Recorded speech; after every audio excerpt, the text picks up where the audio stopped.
রাজনীতি করে, রাজনীতির মধ্যে ধর্ম রাখে না, ধর্মরে রাজনীতি থেকে বিতাড়িত করে। এগুলি হলো অভিশপ্ত, গজবপ্রাপ্ত, এগুলি হলো মালন, আল্লাহর লানত এগুলির উপরে করছে। এরা রাজনীতি করছে, রাজনীতির মধ্যে আল্লাহর কোরআন রাখে নাই, রাজনীতির মধ্যে রাষ্ট্র শাসনে আল্লাহর কোরআনরে কোনো মূল্য দেয় নাই। যেই আল্লাহর খাইছে সেই আল্লাহর না গাইয়া শয়তানেরটা গাইছে, খাইছে আল্লাহর, গাইছে শয়তানের। এগুলি গজব প্রাপ্ত, ঠিক না? ঠিক না? তাইলে ৭১ থেকে এই ২৪-২৫ পর্যন্ত রাজনীতিতে কোরআন ছিল, হাদিস ছিল। তাইলে এই রাজনীতি যারা করছে ইবনে তাইমিয়ার এই ব্যাখ্যা অনুসারে, এবং এটা সত্য, আমি সত্য না হলে বলতাম না, শত শত আয়াত হাদিস এটা বলে যে এরা গজব প্রাপ্ত, অভিশপ্ত। এই জন্য এই দেশের কোনো উন্নতি হয় নাই, গোটা মুসলিম জাহানের কোনো উন্নতি হয় নাই এই শ্রেণীর শাসকগুলির দিয়া। যারা রাজনীতি করেছে, রাজনীতিতে কোরআন রাখে নাই, হাদিস রাখে, এগুলির উপরে আল্লাহর গজব পড়ছে। সেগুলির গজবের কারণে আমরা মরছি। কি মরছিলাম গত 15 বছরে? সেই ইতিহাস কি কোয়া লাগবো, বলা লাগবো? হেগুলির উপরে গজব পড়ছে, সেই গজবে হেগুলিও মরছে। একটারও পরিণতি ভালো হয় নাই, পরিণতি কারো ভালো হয়নি। ওই কামাল আতাতুর্ক 1924-এ কোরআনকে বাদ দিয়ে দিছে রাজনীতি থেকে, রাষ্ট্র পরিচালনা থেকে। ওইটার উপরে গজব পড়ছে, সারা শরীর পৌঁছা গইলা আবু লাহাবের মতো মরছে। ওইটা 2025 আমি ক্লিয়ার করে দিচ্ছি, আল্লাহ তাআলা আমেরিকাকে ধরেছেন। আমেরিকার সবচেয়ে বড় গুরুত্বপূর্ণ গোটা বিশ্বের নীতি নির্ধারণ হয় যে নিউ ইয়র্ক শহর থেকে।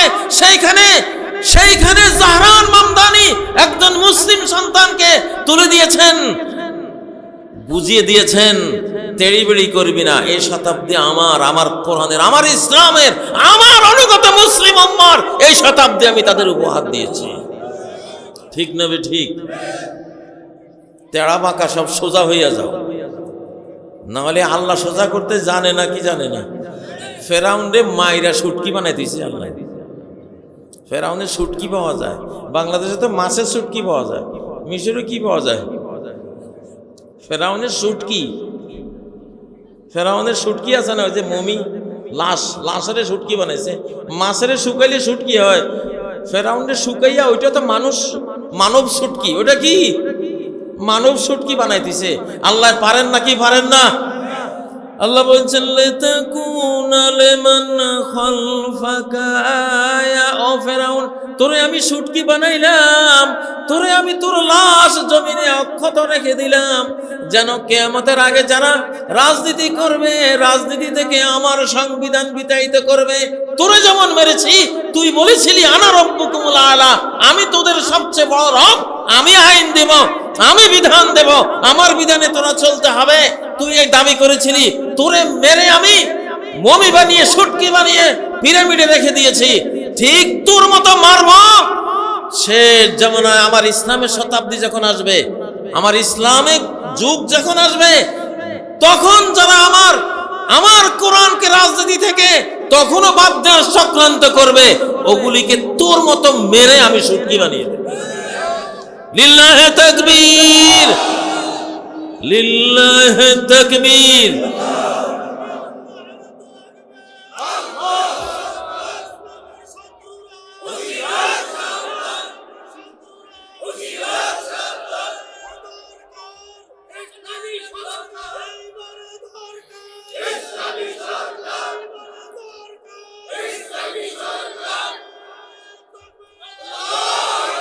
তাহলে এটা ক্লিয়ার হয়ে গেল, কোরআনবিহীন রাজনীতি অভিশপ্ত রাজনীতি, কোরআনবিহীন সংবিধান অভিশপ্ত সংবিধান। ৭২ইয়া সংবিধানে কোরআন আছে, তাহলে ওটা কি?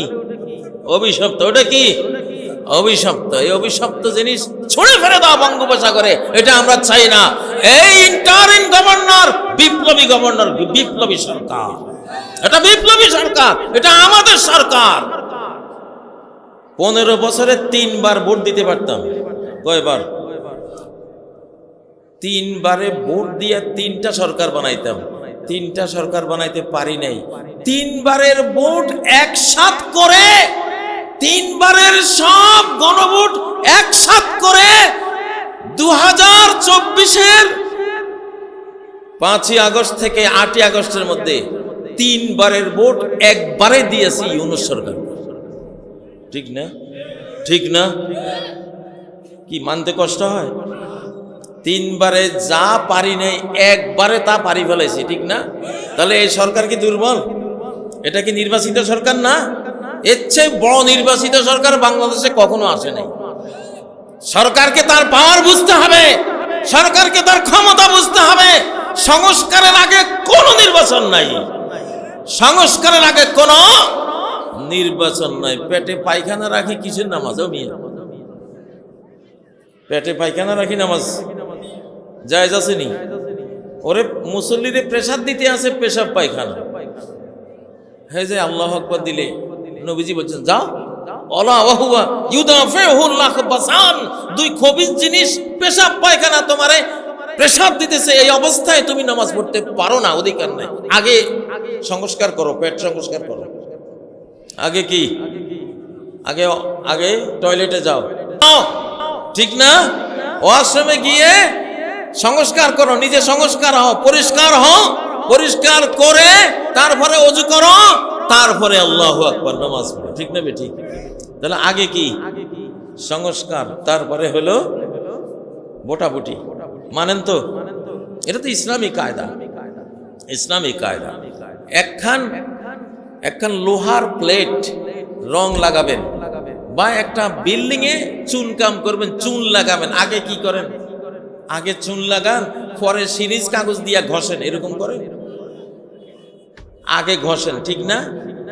আগে ঘষেন। সংস্কার কি?